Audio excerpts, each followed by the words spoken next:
E o primeiro orador do grande expediente, deputado Takayama, do PSC do Paraná. Vossa Excelência tem até 25 minutos. Muito obrigado, nobre companheiro, parlamentares presentes, os que não estão presentes, mas estão me assistindo pela TV Câmara nos seus gabinetes, senhoras e senhores do meu Brasil, Brasil tão plural, que vem à tribuna alguém com traços fisionômicos do Oriente, mas brasileiro puro, nascido no Paraná, paranaense do pé vermelho, morando em Curitiba. Queria saudar o nobre presidente Isalci, meu abraço carinhoso ao nobre presidente, à mesa diretora, aos demais parlamentares, deputados como Augusto, que são modelos referenciais aqui na nossa casa e que valorizam este parlamento. Eu queria trazer a abordagem hoje, nessa tribuna, a temática que tem sido abordada nos meios da comunicação e que tem suscitado inúmeras polêmicas, mas eu entendo que essa divergência é exatamente o que faz desta democracia uma democracia consolidada. Eu faço referência hoje à temática da família. Família que também é defendida nessa questão do gênero por alguns de forma diferente, mas eu quero trazer dentro da chamada ótica cristã. E não me venha com a conversa dizer que o Brasil é laico, porque o Brasil não é laico, o governo é laico, mas o país é cristão. Nós entendemos que nesse parlamento as minorias têm todo o direito, senhor presidente, de falar, e essa é a beleza da democracia. Mas também não podemos abrir mão de respeitar a grande maioria brasileira, que é uma maioria cristã. E eu quero trazer a abordagem fundamental para nós enriquecermos nessa casa de debates o teor das discussões desse parlamento. É inerente o jogo democrático, nesse jogo democrático, as divergências de opinião, e entendemos isso. Divergência, digo, salutar, divergência que permite, dentro da mais pura dialética, o surgimento da síntese, a partir da tese, da antítese, e nessa linha argumentativa, nós vemos os defensores de um modelo que para nós, entendo dentro da minha ótica e dentro do meu pensamento, não interessa ao crescimento do país, e vou argumentar aqui as razões que me levam a pensar dessa maneira. Eu, que sou um cristão, entendo na perfeita harmonia com os tradicionais ensinamentos do Cristo, que tanto nós celebramos no Natal e nessa chamada Semana Santa, mas que encontra hoje nesse país uma nítida oposição. Claro, direitos humanos, que nós chamamos de livre-arbítrio, permite isso. E a beleza da democracia é essa divergência, e nós consideramos que isso é permissível, que nós vivemos isso também, porque os próprios cristãos evangélicos, até um bom tempo, também eram considerados minorias e perseguidos. Mas hoje, no avanço da democracia, do debate, das discussões, hoje o Brasil percebe que a contribuição dos cristãos nesse país foi algo extraordinário. A verdade é que nós temos, assim como existem gays assumidos e outros enrustidos, é claro que existem cristãos assumidos e cristãos enrustidos. Muitos dizem, olha, eu recebi isso, eu sou cristão porque herdei do meu pai, mas não tem a menor noção. E é por isso que devemos aqui ter uma base sólida de pessoas que têm uma compreensão nítida para poder trazer aqui a dialética, o diálogo. E aqui nós percebemos que esses movimentos sociais recentes, considerados progressistas até dentro do meio cristão, querem fazer através de uma minoria, parabéns, ruidosa, mas nem por isso correta na minha avaliação. Encontramos nesse embate de ideias Eu argumento isso porque esse ano que passou, 2013, né, ocorreram situações de debates na chamada Comissão de Direitos Humanos e Minorias, presidido pelo meu amigo Marco Feliciano, e nessa Casa de Leis ela foi alvo de entusiásticos atos de agressão, de intensas críticas desse movimento chamado LGBT, e agora, baixou a poeira,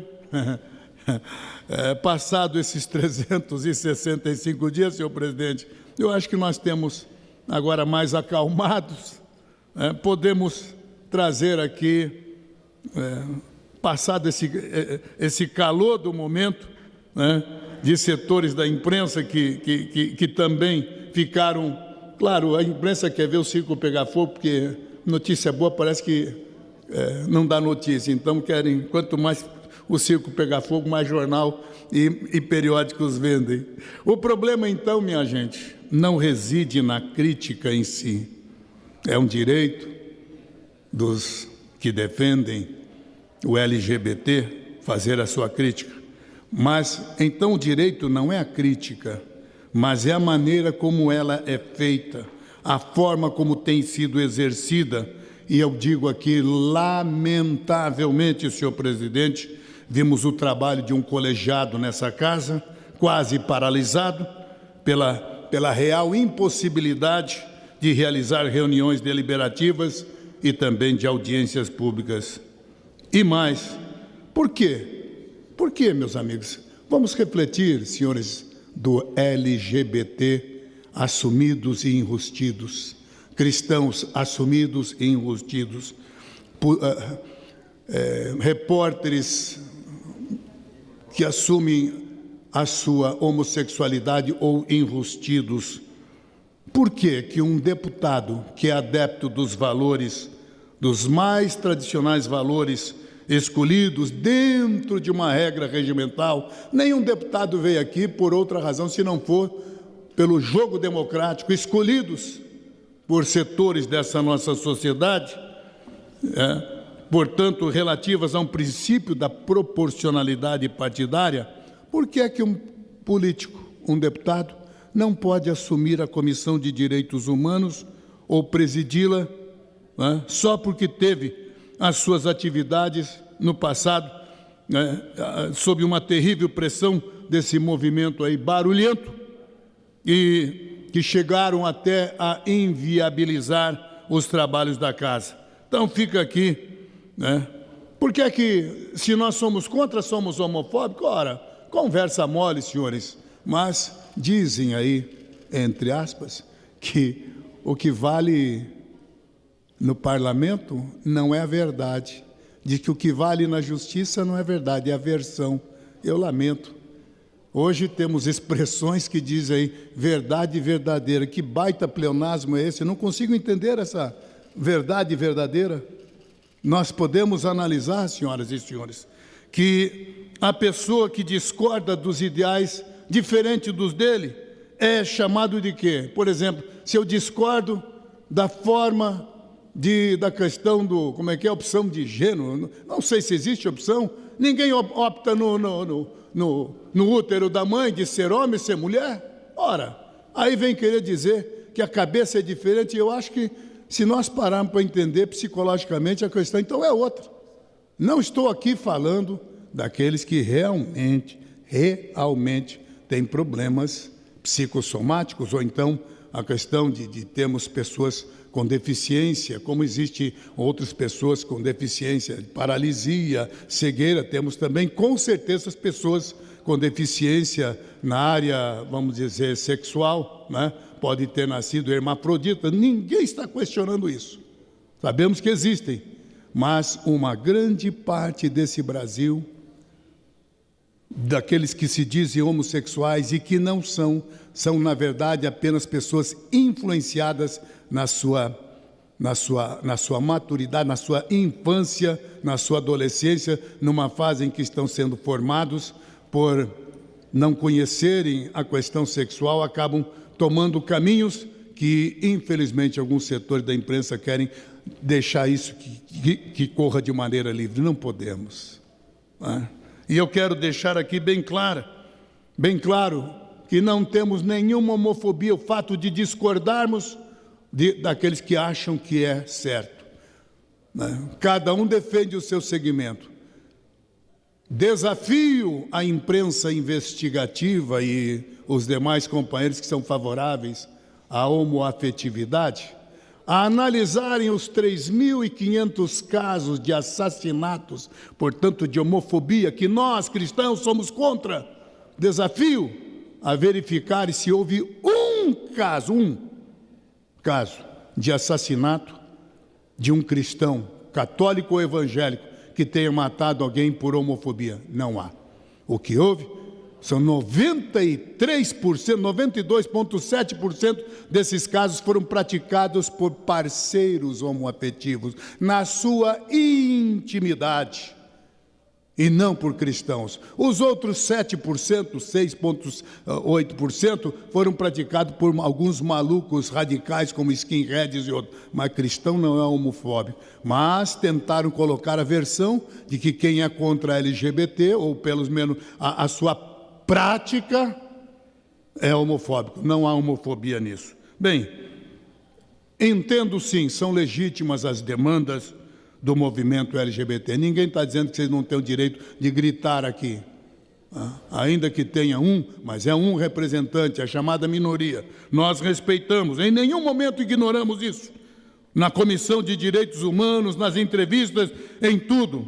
Eu fiquei pasmo de ver a maneira voraz, raivosa, sistemática, que não permitiram o senhor Marco Feliciano ficar na frente da comissão, como se ele fosse o pior de todos. E o atual presidente que está aí, que é meu amigo, Assis do Couto, andou fazendo crítica, não sei se é para fazer média com a imprensa, mas não vamos aceitar isso não.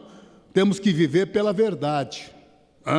E eu quero aqui dizer que eu, filho de japoneses, vim de uma herança cultural e racial e religiosa de um outro país, mas entendi que esse Brasil está certo em assumir Jesus como Salvador de suas vidas. E eu defendo, portanto, os valores cristãos. Enfatizo mais, as igrejas no Brasil, católicas e evangélicas, têm feito um trabalho tão extraordinário, senhores autoridades, senhoras autoridades, governos de estados, municipais e presidente Dilma. Sem um centavo, a contribuição das igrejas nesse país é tão extraordinária, milhares de vidas alijadas do contexto social que não poderiam ser reintegradas, cadeias penitenciárias não conseguem reintegrar, mas as igrejas fazem esse trabalho, tirando crianças da rua, das mãos dos traficantes, e conseguem devolver a cidadania, tornam-se trabalhadores. Isso a imprensa não divulga. Isso as pessoas parecem ser, sabe, o pior cego é aquele que não quer ver, e sem um centavo de custo ao nosso Estado. Isso ninguém fala. E aí quando uma instituição cristã tenta conseguir um recurso, é barrado pelas mais vexatórias e vergonhosas maneiras para tentar impedir que algum recurso vá para entidades cristãs. Para outras, meu Deus do céu, é uma avenida de valores, de verbas, e eu fico aqui entristecido diante disso. A participação que deve ocorrer, seja do LGBT, seja dos cristãos, seja dos ateus, dos atoas, e de quem quer que seja, é legítima. Nós devemos participar, como já mencionei, dentro da regra do jogo democrático, e nessa exata perspectiva, senhores, eu lembro as importantes lições do filósofo Henrique Dussel, que traz com uma clareza muito grande, ele diz: é legítima toda instituição ou ação política que se tenha decidido a partir do reconhecimento de todos os membros da comunidade política como iguais, livres, autônomos, com vontade fraterna e cujas resoluções práticas tenham sido fruto do consenso e, vamos dizer, da vontade comum, como conclusão de argumentos racionais e tolerância honesta, e não por dominação ou violência, senhores militantes que tentaram tumultuar as reuniões da Comissão de Direitos Humanos. E aí, meus amigos, ainda o filósofo completa: havendo efetuado todo o procedimentos institucionais, levando em conta o critério da participação simétrica dos afetados, a bancada cristã, a bancada evangélica, nós, em especial, defensores dos valores ligados à família. O governo é laico, mas o Brasil é quase 80% cristão, senhores parlamentares. Senhores que não aceitam, mas têm que respeitar. Não haverá ditadura da maioria, mas também não podemos admitir uma ditadura de uma minoria barulhenta, violenta, ruidosa, que não quer permitir os trabalhos dessa casa. E nisso ninguém fala. Passou o ano. O deputado Marco Feliciano foi um brilhante presidente da comissão. Isso ninguém mais fala. Para perceberem que existem coisas por baixo do pano ou então nos bastidores. É importante nós dizermos que somos favoráveis aos valores da família. Eu não estou aqui porque 2 homens se amaram. Você que está me ouvindo não está aí porque 2 mulheres ou 2 homens se amaram. Família é muito mais coerente o que eu estou dizendo e não ser taxado de, como é que é, de fundamentalista ou coisa parecida. É muito mais coerente eu entender que eu estou aqui porque um homem e uma mulher que constituem uma família me fizeram no mundo. O amor deles. Agora, 2 homens jamais vão gerar. Então é mais coerente. 2 mulheres não vão gerar. Então é mais coerente pensar, senhor presidente, que uma família só se constitui com um homem e com uma mulher. Se nós queremos a perpetuação da espécie, usando essa expressão científica aí, né, da zoologia, mas a perpetuação só vai acontecer se um homem e uma mulher formarem a família.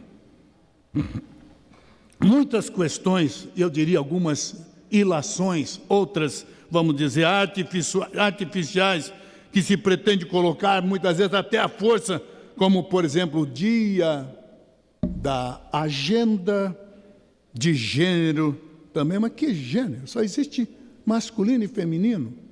Aí a coisa fica tão complicada que não sabe nem como é que faz no banheiro dos colégios, se vai fazer um banheiro de um meio termo. Meu Deus do céu! A noção tradicional da família, que nós defendemos legitimamente e temos argumentação, não pode ser contrariada por uma argumentação que morre no caminho porque não tem como continuar. Então, eu digo aqui, é legítimo os gays terem seus defensores, como o meu parceiro, companheiro Jean Willis, ok, ninguém está aqui para criticá-lo, é um direito, mas, por favor, respeitem aqueles que estão aqui nessa tribuna defendendo as quase 80% de famílias cristãs nesse Brasil, que estão aqui porque eles estão sendo violentados, ofendidos na sua dignidade. E a razão de eu estar ocupando a tribuna aqui, senhor presidente, é para dizer que nós, a família cristã, está aqui para gritar a essa nação brasileira que nós queremos o nosso direito de sermos respeitados também. O direito dos nossos eleitores cristãos, famílias cristãs, que estão com o grito entalado, porque não podem falar por causa de uma minoria ruidosa. Estou aqui para defender. Não tenho receio, e não vou ficar aqui intimidado por alguns enrustidos que, para não aparecer, mas fazem notas maldosas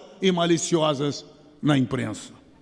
A prerrogativa do senhor Marco Feliciano como presidente da comissão, ou a participação de todos nós na comissão, é um direito, sim. E não me venha com a conversa do Partido dos Trabalhadores dizer que era uma comissão importante. Mentira! A comissão só veio para o PSC porque era a comissão que ninguém queria. Então os partidos menores assumiram. E aí vem querer mudar dizendo que uma comissão importante. Importante porque um cristão assumiu ali, mas é a maneira maldosa, mentirosa que querem colocar. Aqui está a posição pró-família, sustentada por nossa bancada cristã, evangélica e católica, sustentada por aqueles que estão aqui trazendo os mais legítimos direitos de um cristianismo que com certeza tem contribuído para o bem-estar, para a integridade, que recupera drogados. Aí eu pergunto, o que é que o movimento LGBT tem feito sobre isso? Não sei, também não estou aqui para criticar. Apenas eu estou dizendo, os cristãos, as igrejas, têm feito um trabalho extraordinário que cadeias e casas de correção, escolas não conseguem fazer sem 1 centavo de custo. Bom que se diga, 1 centavo de custo ao Estado. A raça humana, senhores, quem diria que teria que um dia estar fazendo esse tipo de pronunciamento, não é? A raça humana existe somente com masculino e feminino. E as diferenças entre sexos dá exatamente à humanidade uma profunda, vamos dizer, uma visão de que, de outra maneira, faltaria. A posição pró-família não é uma defesa rígida dos valores passados, como frequentemente querem nos acusar, mas vamos dizer, de um esforço fundamentado para remover aquelas coisas que artificialmente limitam as mulheres, ao mesmo tempo em que protegem o direito das mulheres e homens de serem diferentes. Porque para